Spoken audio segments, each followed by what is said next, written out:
Hey everybody, it's Vallen from Mischief of Mice, here with another episode of Guild Wars 2 Revenant Personal Story Playthrough.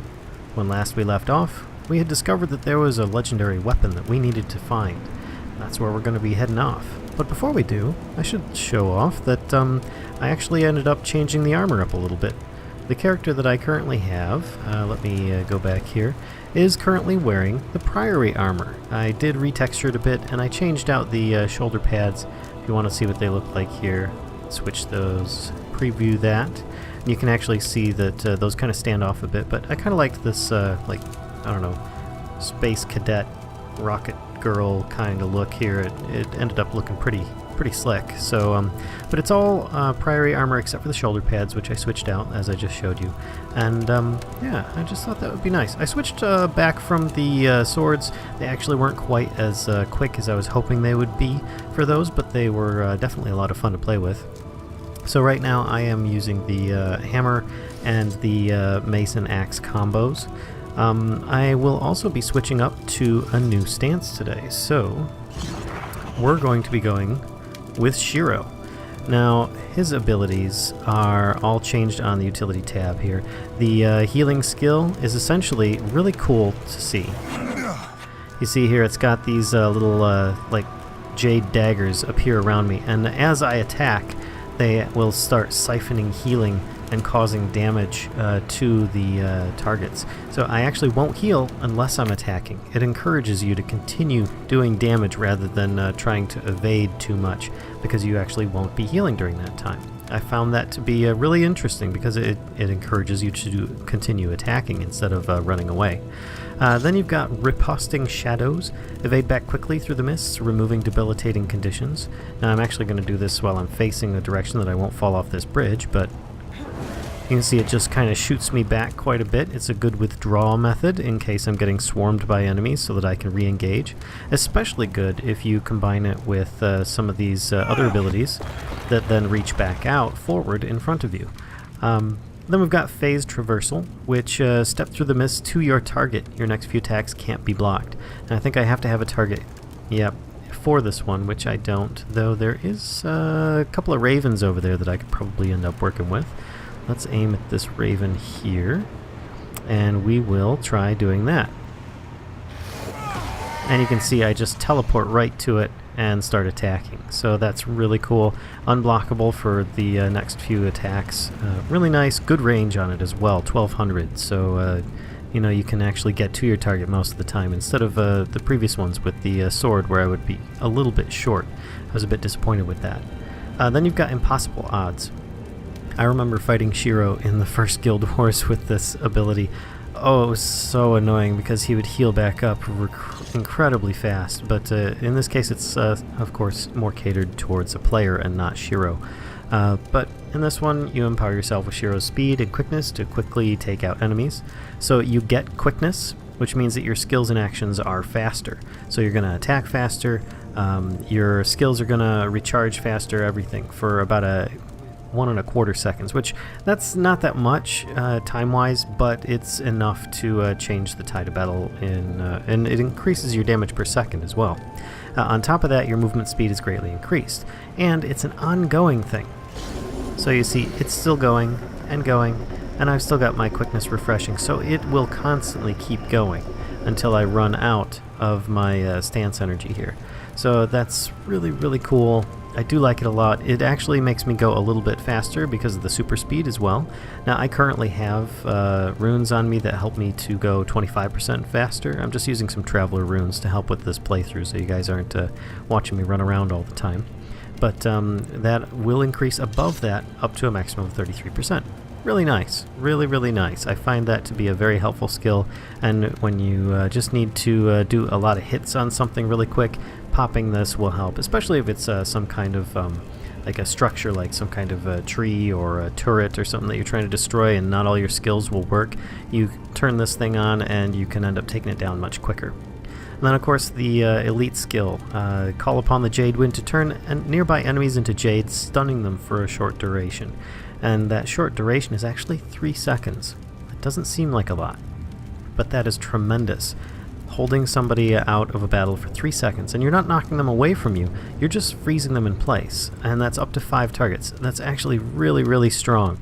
You're surrounded by enemies, you can hold them all in place for 3 seconds. You actually get a chance to get like 2 or 3 of your skills off on that group without taking any damage from them. It's really, really good. I do like it quite a bit.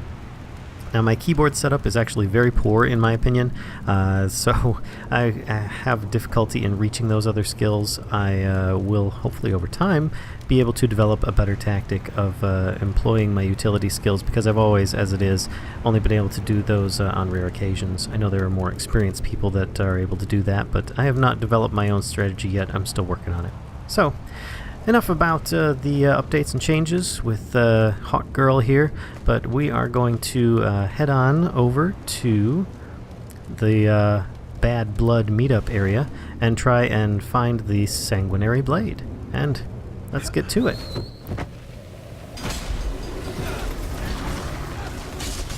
And you can see here, I've got that activated and I'm doing some really quick, fast damage. And it also works really well with your number 6 healing skill, so that you can quickly pummel out those attacks on nearby creatures. Oops, let me pop that back up and see about getting those heals back in quickly before I end up dying. Looks like there's an event actually going on right here. So, let's do a bit of... Whoops, I did the wrong attack. There we go. That's what I was looking for. Gotta love that smash attack. Help out with this event just until there we go. Morale is destroyed. Now, let's get back into this Bad Blood. Alright, and we find ourselves entering ruins here. There's Magister Sierra.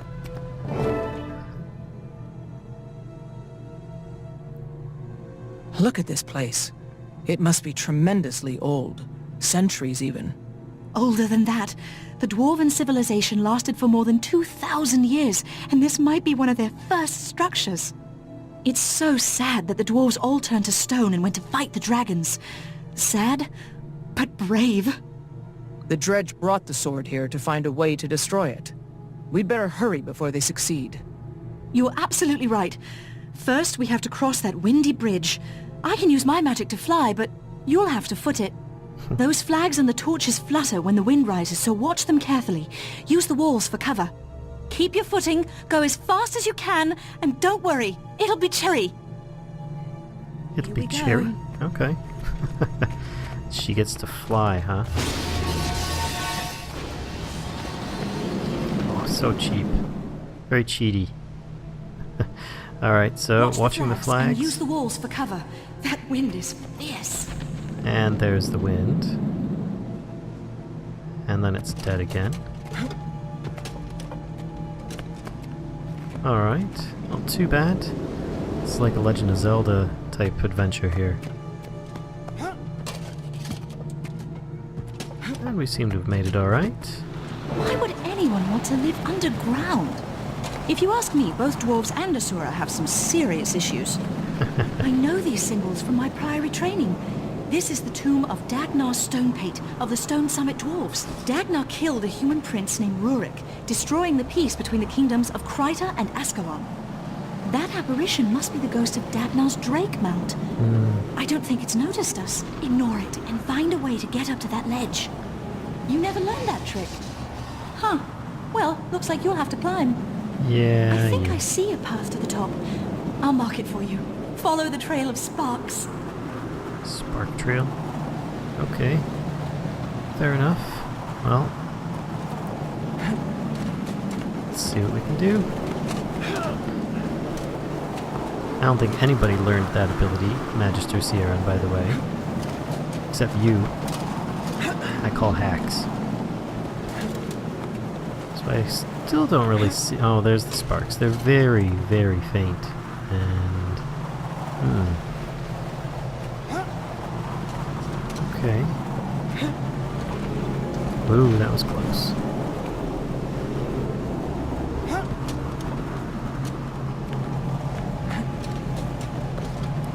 jumping puzzle. Whoa.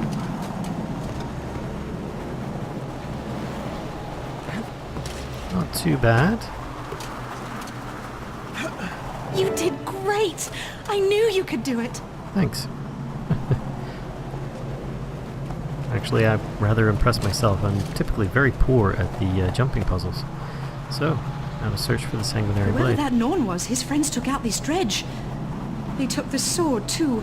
Nobody passed us on the way in, so they must still be in here. Maybe down this hallway. Let's go! Oh, quit with your misty teleport stuff. Are you just... You're going to turn into mist? That's interesting. Defense, then Oh, offense. hello! Alright, fair enough. So you're cheating so that the computer doesn't accidentally set off these traps. Oh, that's great. Well, let's just do that. And yeah, that's not working either. Okay, well, I guess I'm just going to take the damage. Tomb Raiders, as opposed to Tomb Researchers. We're the good guys, they're the bad guys. Get him! Fair enough. Let my health come back real quick, and then let's get in on it. Hey, not surprising. He charged right away. They both always do. I hate these guys for that. The animation looks a bit wonky in my opinion.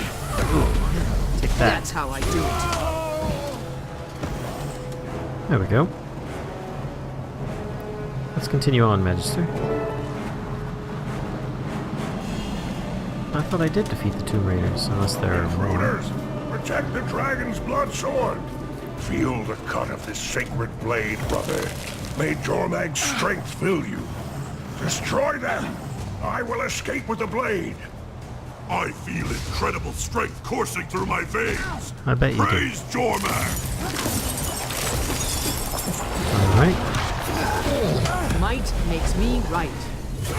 take a bit of that. And let's just drop some more area effects on you. Oh, you're doing that again. Alright, fine. I will attack you from range. That is fine with me. And I'm going to put up some barrier. A little bit of healing. Yeah, it's not too bad. Especially with the hammer range that I've got on him, and he doesn't seem to want to move anywhere. Just to make sure, I'll put that shield up again. Yeah, because he's throwing projectiles at me, which are obviously not that effective. Well, I've got that shield up at least.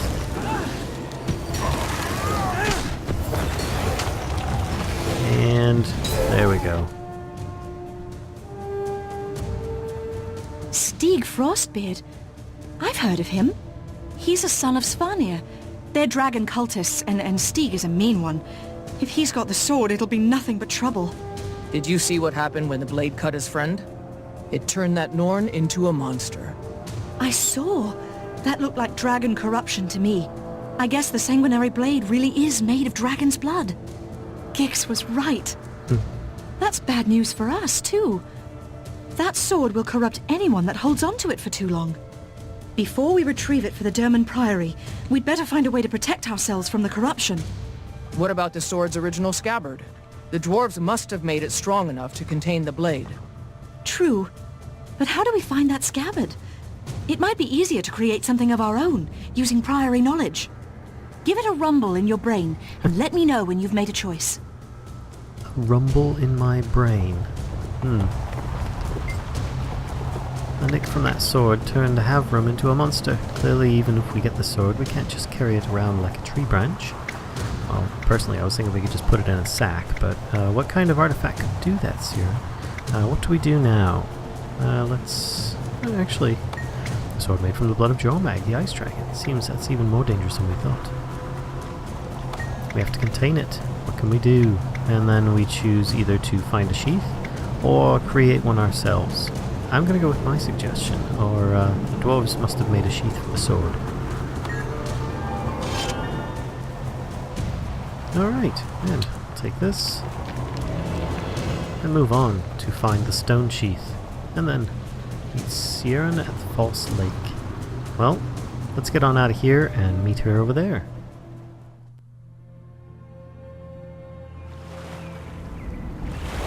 There she is.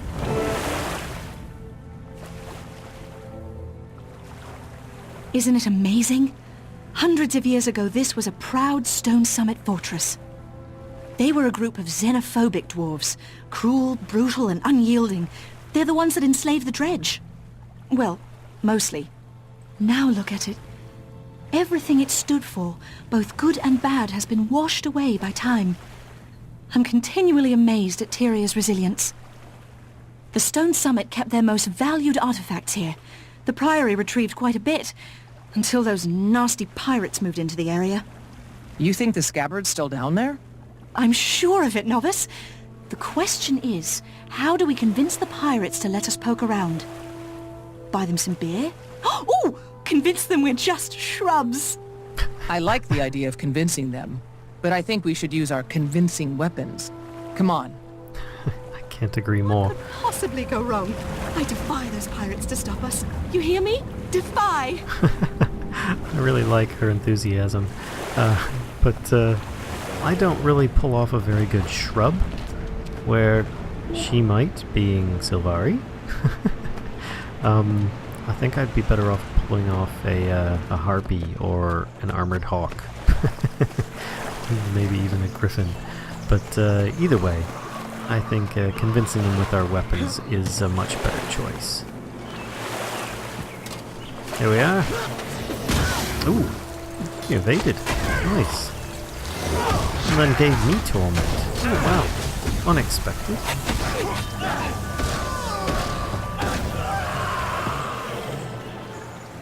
Alright then, let's do a bit of this. Let's do this then.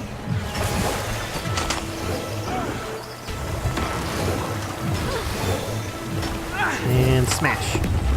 Oh, and they evaded that one too. Boy, these guys are really good at evading my bigger attacks. Well, time to clear out the pirates. No, can't go that way. Let's go this way.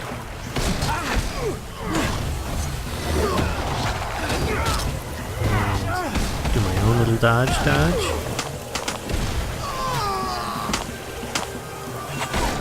A little bit of healing going on, but I still have to continue attacking for it to actually take effect. So, let's continue attacking.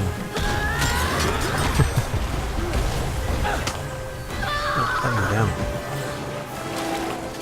Alright, search the submerged ruins for dwarven relics. Well, that looks like I may have to go a bit further south than where I am now. So let's leave these pesky pirates alone and head in that direction. Perhaps I can get a jumping flight from over here.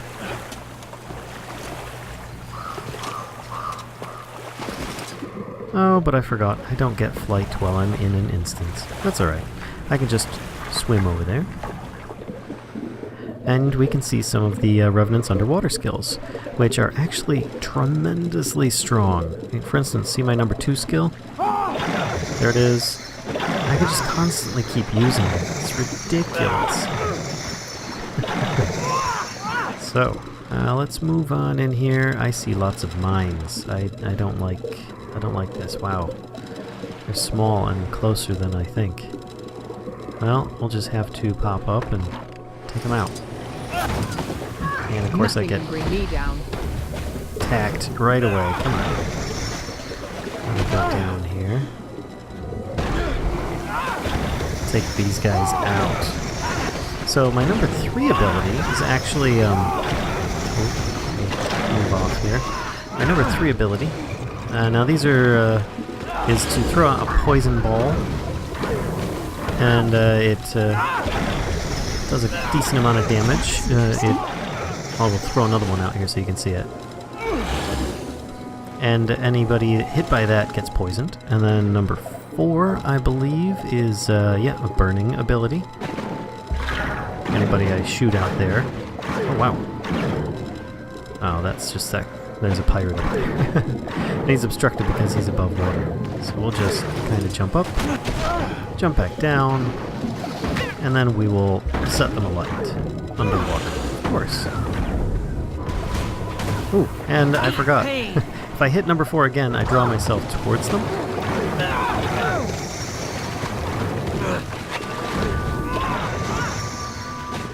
we will just do lots of hits on that. Oh man, my number 6 just like pummels through all of the healing abilities very quick with all the hits you get from that number 2 slot. So, then you've got your number 5, create 2 rifts, one above and one below your target. After a short delay, these rifts will create a barrier from the mists, preventing foes from crossing. It's actually quite interesting. It does do damage, of course, which I got no problem with that. Let's see if we can lure these guys down here. Ow! That hurt. Do a little bit of damage so that I can actually get my health back up, and then we'll do that number 5 ability. And you can see it's got a rift above them and below them, and it causes that great whirlwind effect. Really cool. Yeah, I would say interesting. Remind me next time not to hit one of those mines. So, I think that takes care of those ones, and we just have a couple swimming around here at random. Now let's take care of this one. Oops, totally missed that one. And we're going to throw a number 5 on you. Cause these rifts to do damage. Really, really powerful. Gosh, I really do like the underwater skills of the Revenant. Specifically because it uses the spear. I really like the spear a lot.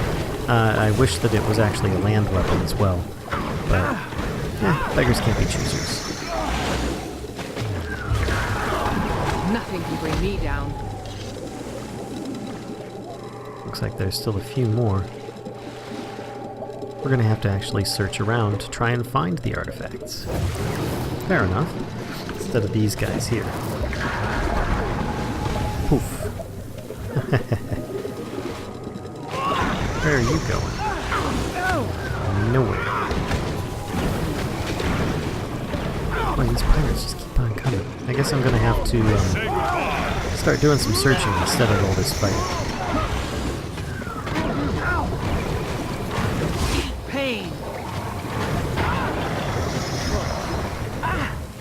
Hey, what the? Oh, I accidentally hit my run ability. Not ability, but, you know, the auto-run ability key. Which explained why I was just swimming constantly through the guy. I do look forward to one day there being some kind of underwater content beyond just the occasional little there's another one, and another one. Besides the occasional little quest. I should have paid more attention in Magister Stonewall's classes.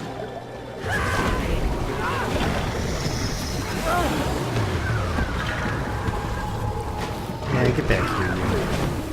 Yeah, nice try escaping. Alright, so I don't see anything in these shells. I did get a bunch of dwarven relic containers, but I have a feeling I'm going to have to continue searching in order to find what I'm looking for.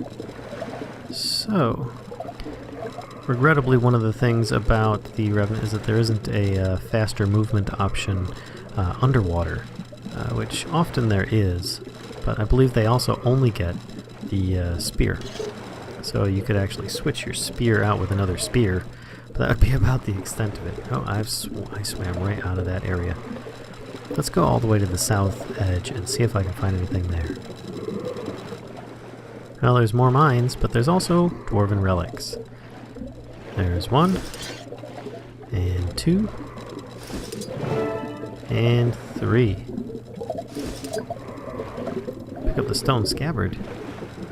Ah, let's go inside. Grab this relic while I'm at it. Huh. That's a scabbard? Interesting. Escape with the scabbard. Oh, that doesn't sound good. Sounds like I may be pursued.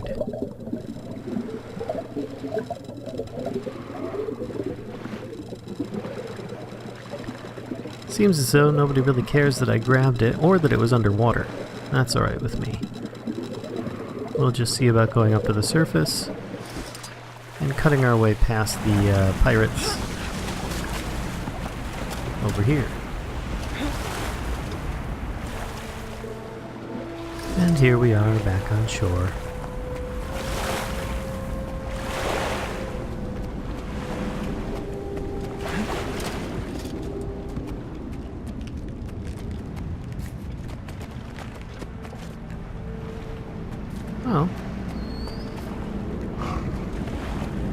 There we go. Now that's what I call combat archaeology. Well done, novice. We retrieved the scabbard. Now, how do we find the sanguinary blade? Oh, that's right. I totally forgot to tell you about that part. Oops. The Arcanist back at the Priory used a scrying spell to track Stieg. They told me that he's hiding near Black Baal's mill. We're also on double secret probation. Turns out Gix was mad about us not reporting after we went to the tomb. Wait, we were supposed to report in? Siren, If we don't find Stieg Frostbeard soon, the sword will corrupt everyone around him. It'll turn them all into monsters. we've got to hurry to Black Baal's mill. I'll meet you there. And Siren, don't forget to bring the scabbard. Looks like we all got in a little more trouble than expected. Ooh, nice. Well, I think I'll take the highest level item here, and we'll move on. All done. Well, folks, I think we've accomplished quite a bit today, and hope to see you next time when we find Stieg Frostbeard and retrieve the Sanguinary Blade. So, till next time, see ya.